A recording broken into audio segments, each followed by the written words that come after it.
The 8th of August. Passed it in Mina Murray's journal from a correspondent, Whitby. One of the greatest and suddenest storms on record has just been experienced here, with results both strange and unique. The weather had been somewhat sultry, but not to any degree uncommon in the month of August.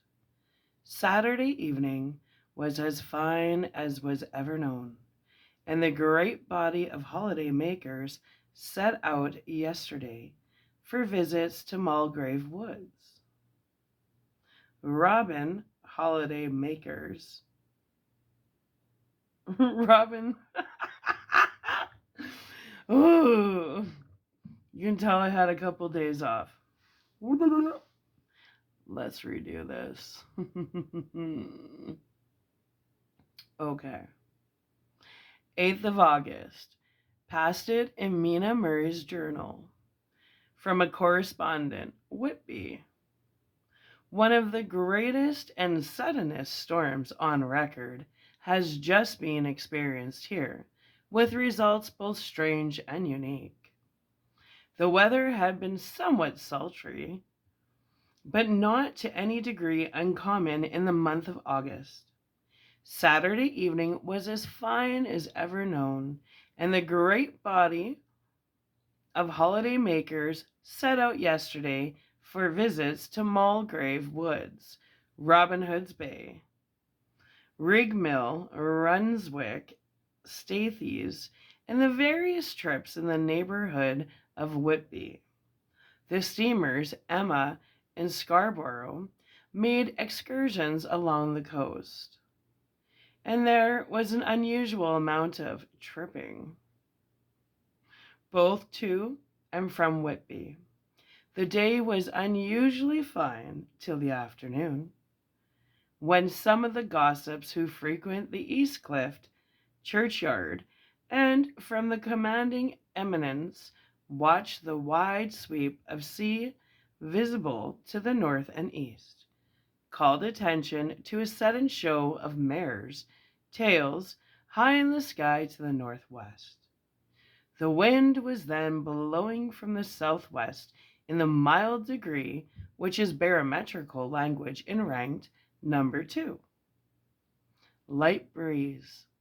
The Coast Guard on duty at once made a report, and one old fisherman who, for more than half a century, has kept watch on weather signs from the East Cliff, foretold in an emphatic manner the coming of a sudden storm. The approach of sunset was so very beautiful, so grand in its masses of splendidity, colored clouds, that there was quite an assemblage on the walk along the cliff in the old churchyard to enjoy the beauty, before the sun dipped below the black mass of Kettleness, standing boldly athwart the western sky. Its downward way was marked by myriad clouds of every sunset color: flame, purple, pink, green, violet, and all the tints of gold. With here and there masses not large, but of seemingly absolute blackness, in all sorts of shapes, as well outlined as colossal silhouettes. The experience the experience was not lost on the painters, and doubtless some of the sketches of the prelude to the great storm will grace the R.A. and R.I. walls in May next. More than one captain made up his mind then and there that the cobble or his mule, as they term the different classes of boats, would remain in the harbor till the storm had passed. The wind fell away entirely during the evening, and at midnight there was a dead calm, a sultry heat, and that prevailing intensity which, on the approach of thunder, affects persons of a sensitive nature. There were but few lights in sight at sea, for even the coasting steamers, which usually hug the shore so closely, kept well to seaward, and but few fishing boats were in sight. The only sail noticeable was a foreign schooner with all sails set, which was seemingly going westwards. The foolhardiness or ignorance of her officers was a prolific theme for comment whilst she remained in sight, and efforts were made to signal her to reduce sail in face of her danger. Before the night shut down, she was seen with sails idly flapping as she gently rolled on the undulating swell of the sea, as idle as a painted ship upon a painted ocean. I like that. Shortly before 10 o'clock, the stillness of the air grew quite oppressive, and the silence was so marked that the bleating of a sheep inland or the barking of a dog in the town was distinctly heard, and the band on the pier, with its lively French air, was like a discord in the great harmony of nature's silence. A little after midnight came a strange sound from over the sea, and high overhead the air began to carry a strange, faint, hollow booming. Then, without warning, the tempest broke, with a rapidly which, at the time, seemed incredible, and even afterwards is impossible to realize. The whole aspect of nature at once became convulsed. The waves rose in growing fury, each overtopping his fellow, till in a very few minutes the lately glassy sea was like a roaring and devouring monster. White crested waves beat madly on the level sands, and rushed up the shelving cliffs. Others broke over the piers, and with their spume swept the lanthorns of the lighthouses which rise from the end of either pier of Whitby harbour. The wind roared like thunder, and blew with such force that it was with difficulty that even strong men kept their feet, or clung with grim clasp to the iron stanchions. It was found necessary to clear the entire piers from the mass of onlookers, or else the fatalities of the night would have been increased manyfold. To add to the difficulties and dangers of the time, masses of sea fog came drifting inland, white, wet clouds which swept by in ghostly fashion, so dank and damp and cold that it needed but little effort of imagination. To think that the spirits of those lost at sea were touching their living brethren with the clammy hands of death, and many a one shuddered as the wreaths of sea mist swept by. At times the mist cleared, and the sea for some distance could be seen in the glare of the lightning, which now came thick and fast, followed by such sudden peals of thunder that the whole sky overhead seemed trembling under the shock of the footsteps of the storm. Some of the scenes thus revealed were of immeasurable grandeur and of absorbing interest. The sea running mountains high, through skywards, with each wave mighty masses of white foam, which the tempest seemed to snatch at and whirl away into space. Here and there a fishing boat with a rag of sail, running madly for shelter before the blast. Now and again the white wings of a storm-tossed seabird. On the summit of the east cliff, The new searchlight was ready for experiment, but had not yet been tried. The officers in charge of it got it into working order, and in the pauses of the inrushing mist swept with it the surface of the sea.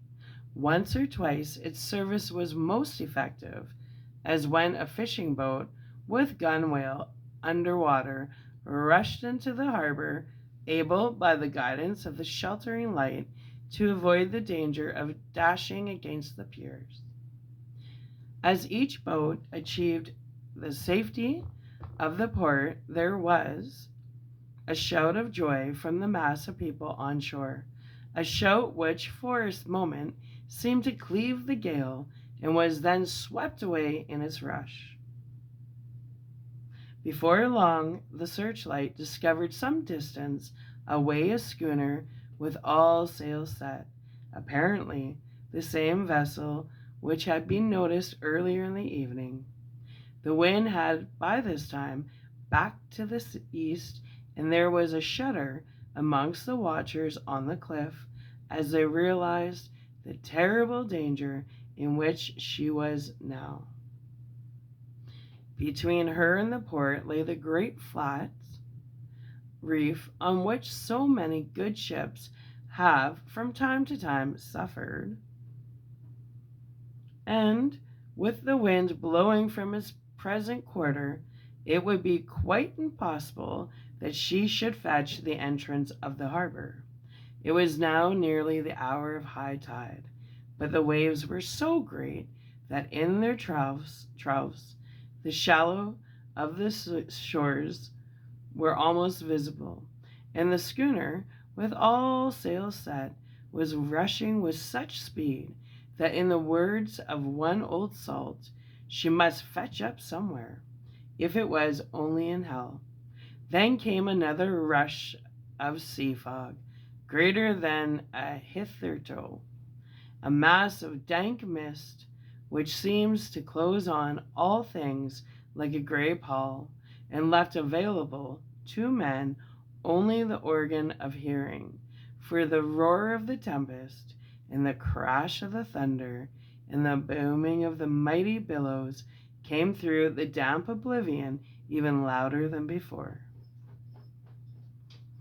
The rays of the searchlight were kept fixed on the harbor mouth across the east pier, where the shock was expected, and men waited breathless.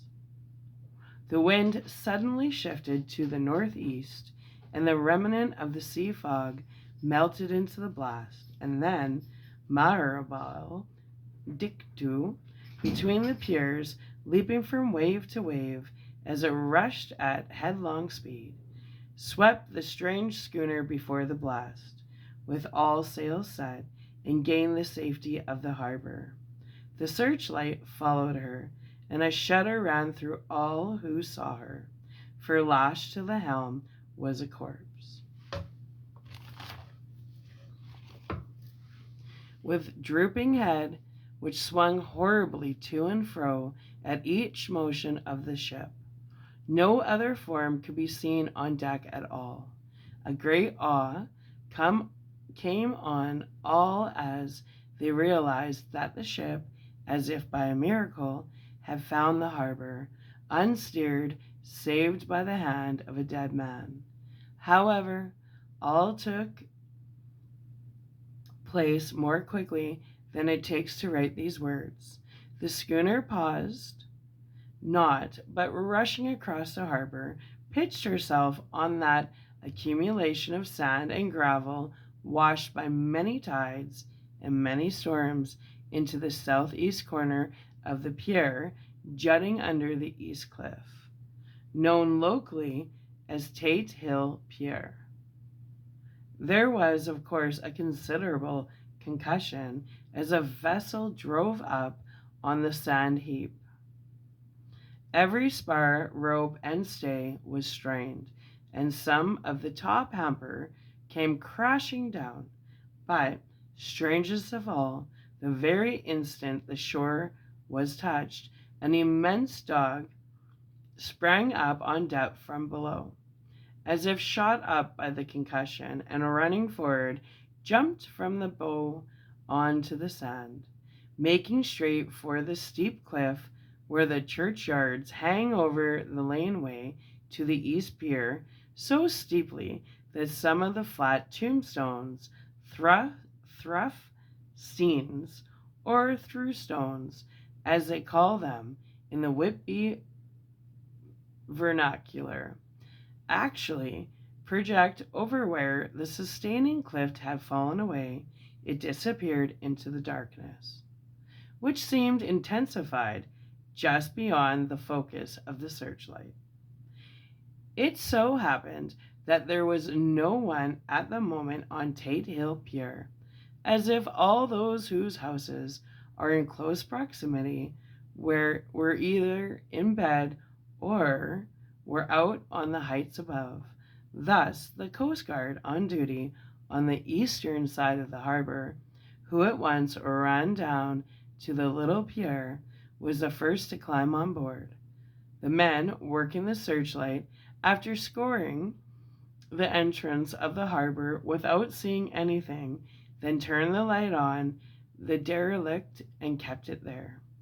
The Coast Guard ran aft, and when he came beside the wheel, bent over to examine it and recoiled at once, as though under some sudden emotion. This seemed so piqued the general curiosity, and quite a number of people began to run. It is a good way round from the West Cliff by the drawbridge to Tate Hill Pier, but your correspondent is a fairly good runner and came well ahead of the crowd. When I arrived, however, I found already assembled on the pier a crowd whom the Coast Guard and police refused to allow to come on board. By the courtesy of the chief boatman, I was, as your correspondent, permitted to climb on deck, and was one of a small group who saw that dead seaman whilst actually lashed to the wheel. It was no wonder that the Coast Guard was surprised, or even awed, for not often can such a sight have been seen. The man was simply fastened by his hands, tied one over the other to a spoke of the wheel.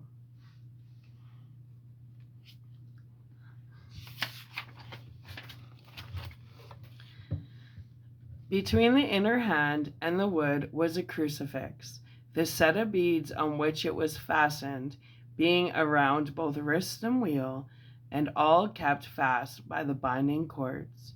The poor fellow may have been seated at one time, but the flapping and buffeting of the sails had worked through the rudder of the wheel and dragged him to and fro, so that the cords with which he was tied had cut the flesh to the bone.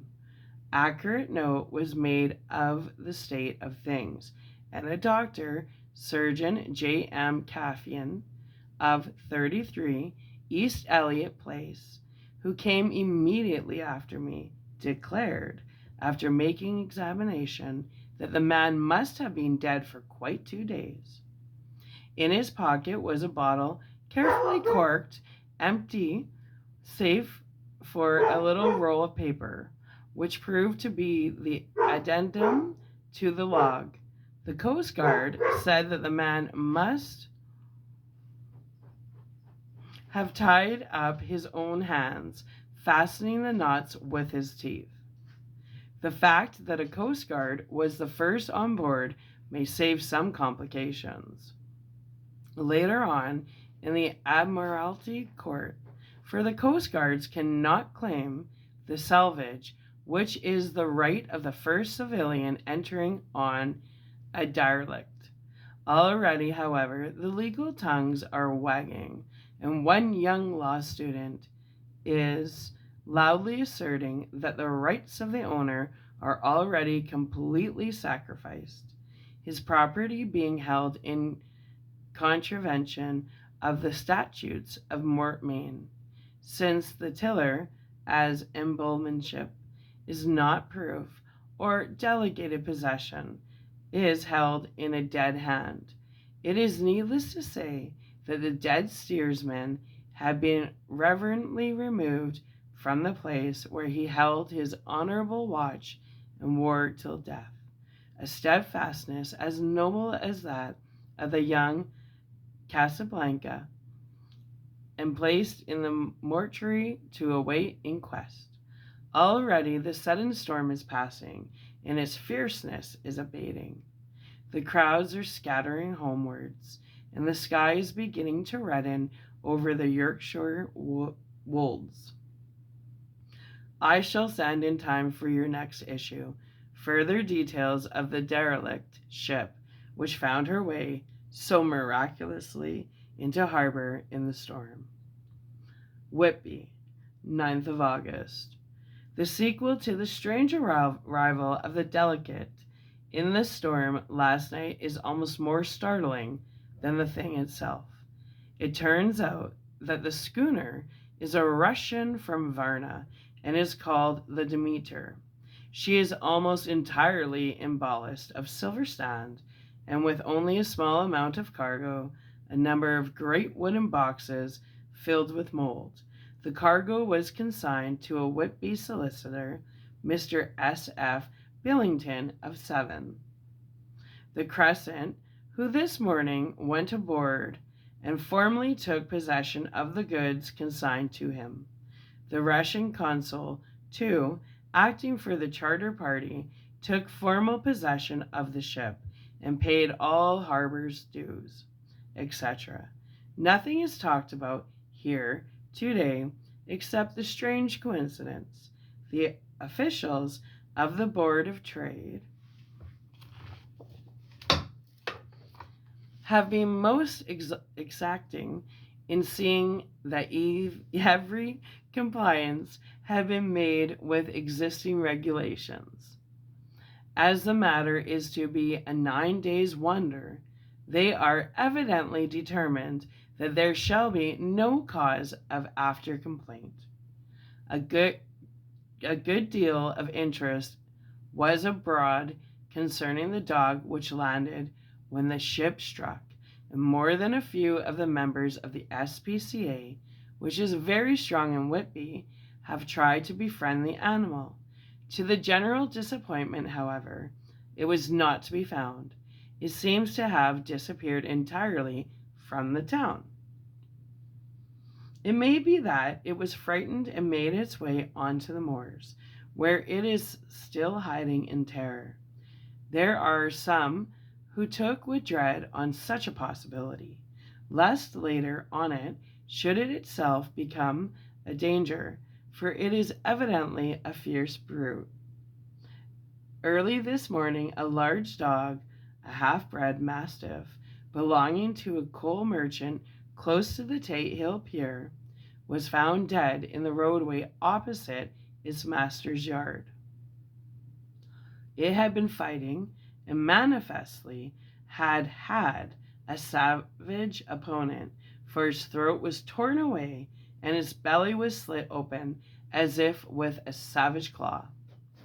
Later, by the kindness of the Board of Trade Inspector, I have been permitted to look over the logbook of the Demeter, which was in order up to within 3 days, but contained nothing of special interest except as to facts of missing men. The greater interest, however, is in regard to the paper found in the bottle, which was today produced at the inquest, and a more strange narrative than the two between them unfold it has not been my lot to come across. As there is no motive for concealment, I am permitted to use them, and accordingly send you a rescript, simply omitting technical details of seamanship and supercargo. It almost seems as though the captain had been seized with some kind of mania before he had got well into blue water, and that this had developed persistently throughout the voyage. Of course, my statement must be taken cum grano, since I am writing from the dictation of a clerk of the Russian consul, who kindly translated for me, time being short. Log of the Demeter, Varna to Whitby. Written 18th of July. Things so strange happening that I shall keep accurate note henceforth till we land. On 6th of July, we finished taking in cargo, silver sand, and boxes of earth. At noon, set sail. East wind, fresh. Crew, 5 hands, 2 mates, cook, and myself, the captain.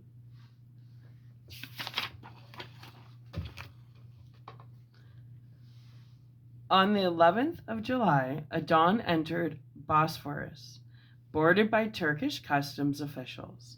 Back sheesh, all correct, underway at 4 p.m. On the 12th of July, through Dardanelles, more custom officers, flag boat of guarding squadron. Back sheath again, work of officers, thorough but not quick. Want us off soon. At dark, passed into Archipelago. On the 13th of July, past Cape Matapan. Crew dissatisfied about something. Seemed scared, but would not speak out. On the 14th of July, was somewhat anxious about crew. Men are steady fellows who sailed with me before. Mate could not make out what was wrong. They only told him there was something and crossed themselves. Mate lost temper with one of them that day and struck him. Expected fierce quarrel, but all was quiet. On the 16th of July, mate reported in the morning that one of the crew, Pekstrovsky, was missing. Could not account for it. Took larboard. Watch 8 bells last night. Was relieved by Abramov, but did not go to the bunk. Men more downcast than ever. All said they expected something of that kind, but would not say more than that there was something aboard. Mate getting very impatient with them, feared some trouble ahead. On the 17th of July, yesterday, one of them, Algerian, came to my cabin and in an awestruck way confided to me that he thought there was a strange man aboard the ship.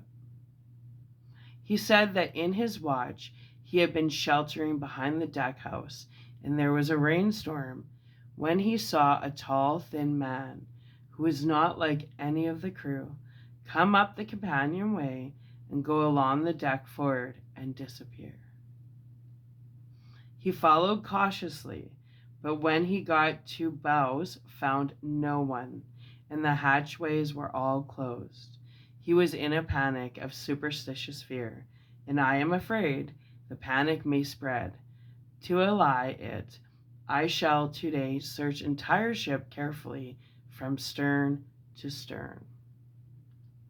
Later in the day, I got together the whole crew and told them, as they evidently thought there was someone in the ship, we should search from stem to stern.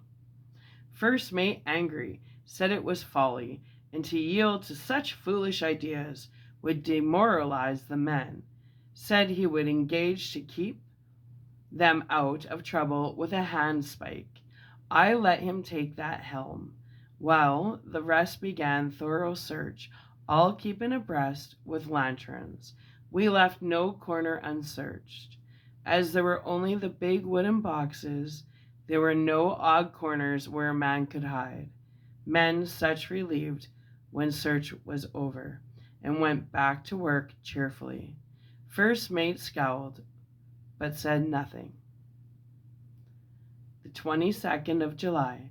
Rough weather last 3 days.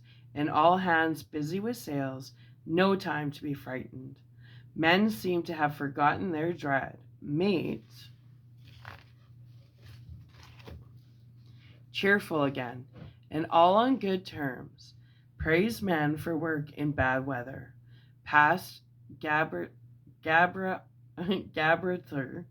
and out through straits, all well.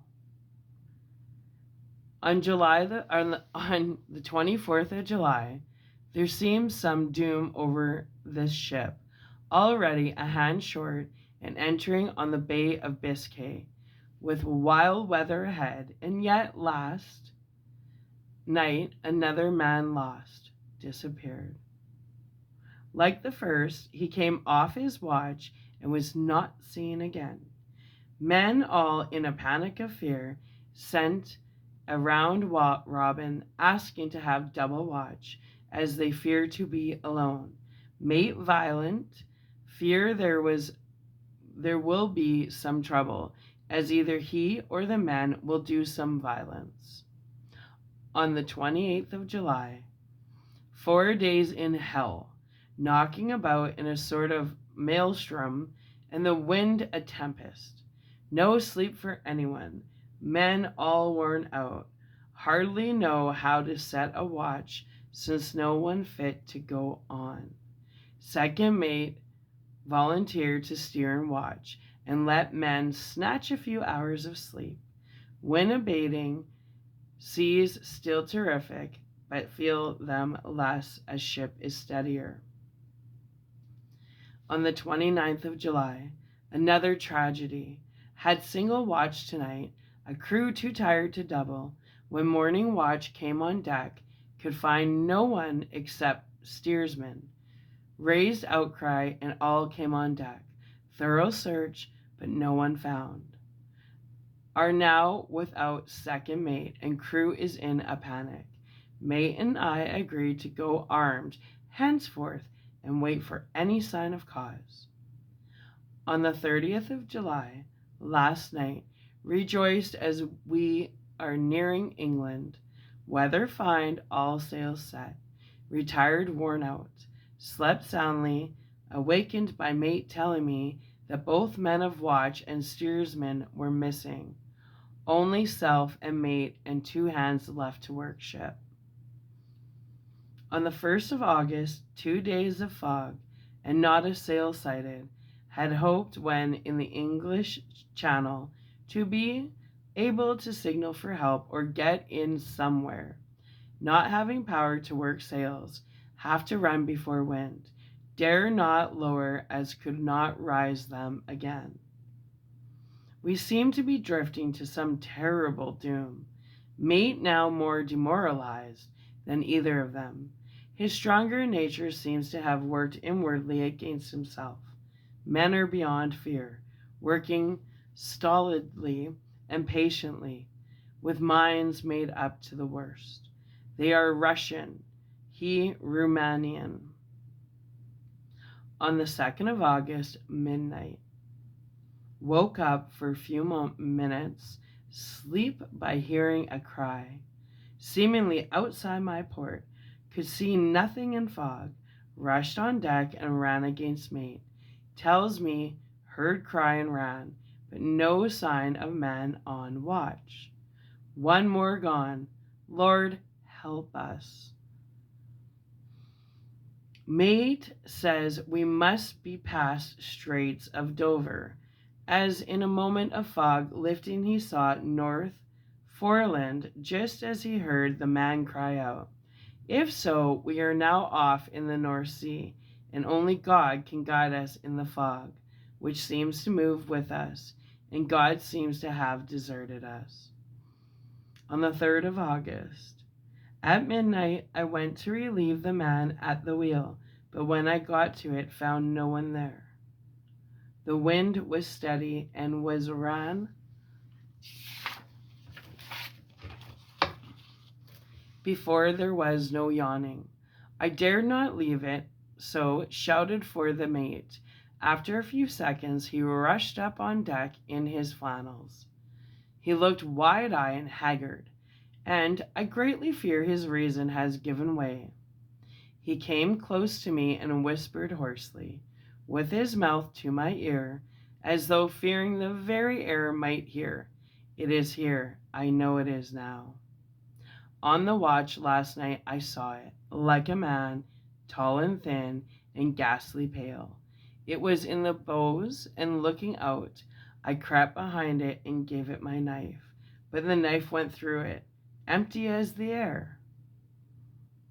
And as he spoke, he took his knife and drove it savagely into space. Then he went on, but it is here, and I'll find it. It is in the hold, perhaps in one of those boxes. I'll unscrew them one by one and see.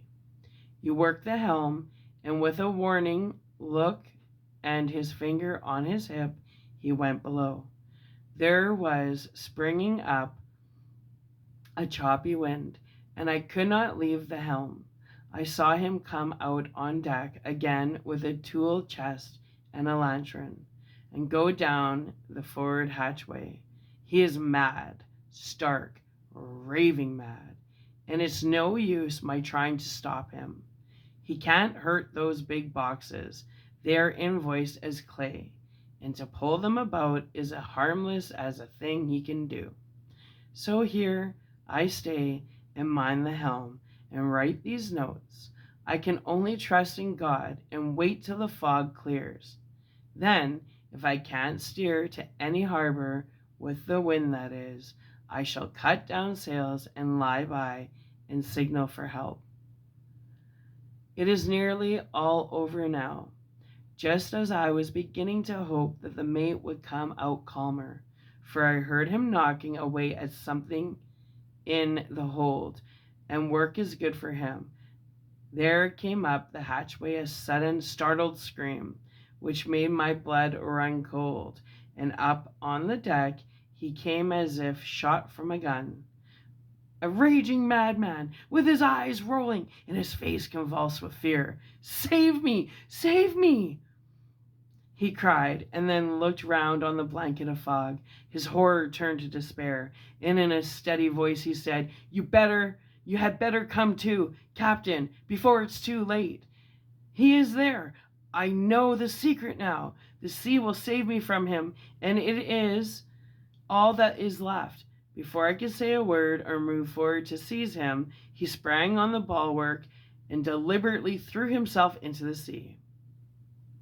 I suppose I know the secret too now. It was this madman who had got rid of the men one by one, and now he has followed them himself. God help me! How am I to account for all these horrors when I get to the port? When I get to the port, will that ever be? The 4th of August, still fog, which the sunrise cannot pierce. I know there is sunrise because I am a sailor. Why else I know not. I dared not go below. I dared not leave the helm, so here all night I stayed, and in the dimness of the night I saw it, him. God forgive me, but the mate was right to jump overboard. It is better to die like a man than to die like a sailor in blue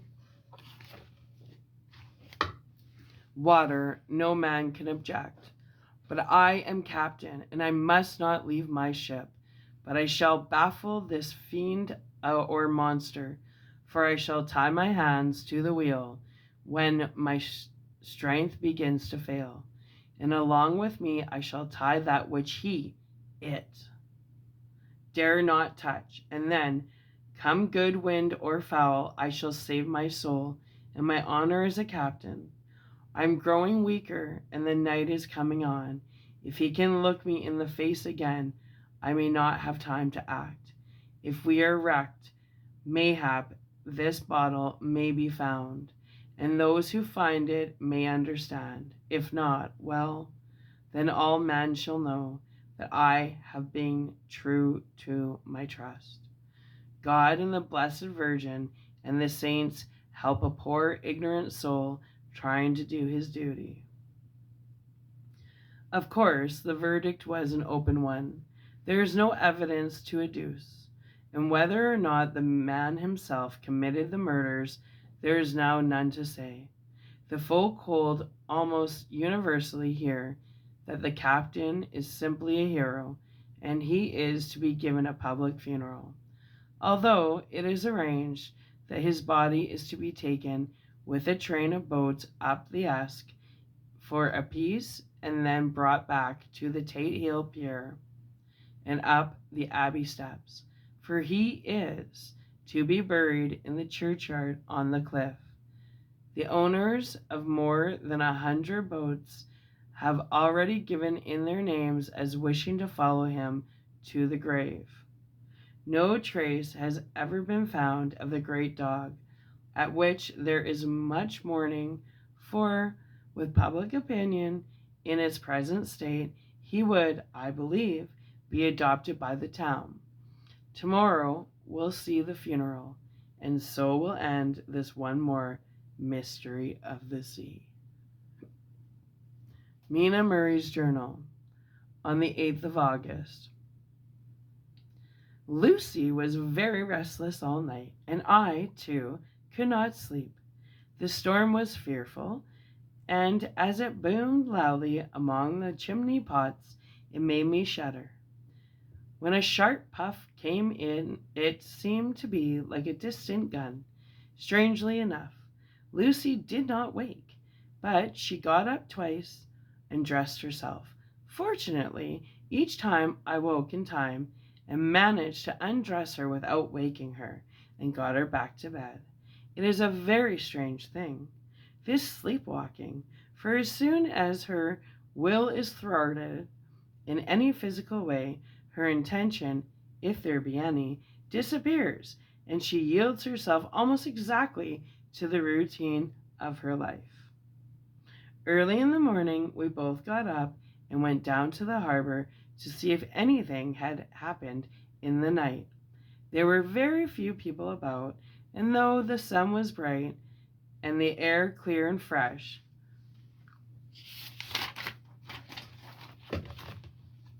the big grim-looking waves that seemed dark themselves because the foam that topped them was like snow, forced themselves in through the narrow mouth of the harbor, like a bullying man going through a crowd.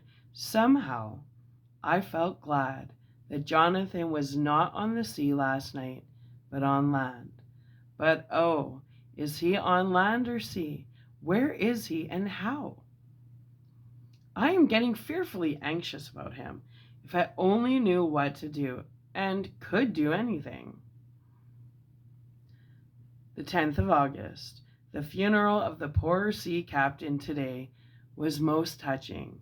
Every boat in the harbor seemed to be there, and the coffin was carried by captains all the way from Tate Hill Pier up to the churchyard. Lucy came with me, and we went early to our old seat, whilst the cortege of boats went up the river to the viaduct and came down again. We have a lovely view and saw the procession nearly all the way. The poor fellow was laid to rest quite near our seat, so that we stood on it when the time came and saw everything. Poor Lucy seemed much upset. She was restless and uneasy all the time, and I cannot but think that her dreaming all night is telling on her. She is quite odd in one thing. She will not admit to me that there is any cause of restlessness, or, if there be, she does not understand it herself. There is an additional cause in that poor old Mr. Swales was found dead this morning on our seat, his neck being broken.